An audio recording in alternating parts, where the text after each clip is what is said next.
Парична помош од 150.000 денари ќе добијат семејствата на жртвите од пожарот во дискотеката Пулс во Кочани. Генералниот секретар на Црвениот крст Саид Саити информираше дека собраните пари преку сметката на Црвениот крст и отворените телефонски линии ќе бидат исплатени веднаш штом се соберат податоците и согласностите од семејствата.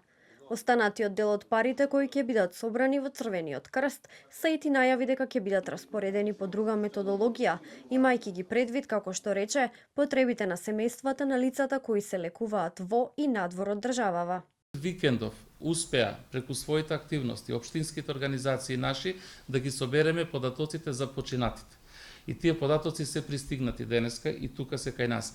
Се договориме за лицата кои се лекуваат во странство. Податоците да ги соберат заедничките служби на владата и тие го прават или го направија. Дел од податоците денеска ги добивме од заеднички служби, бевме информирани дека остатокот во текот на денот ќе го добиеме. Ни останува уште еден предизвик да ги собереме податоците и изјавите на повредените и на нивните семејства на лицата кои се лекуваат во државата.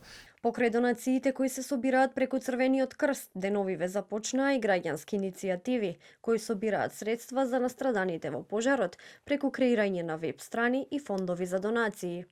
Според нашите информации, дел од семејствата чии повредени има во болниците во земјава и надвор се со блокирани сметки, па хуманите луѓе имаат потешкоти да им префрлат пари за помош. Инаку на денот на несреќата на социјалните мрежи кружеа и објави дека се шират лажни линкови за донации за настраданите во несреќата. Преку отворените телефонски линии досега граѓаните донирале 12 милиони денари.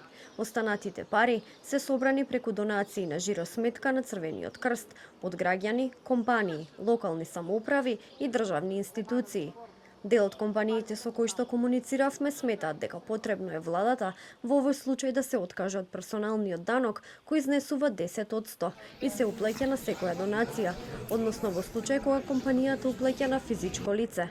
На тој начин повеќе средства би добиле оние на кои во моментов им е најпотребно.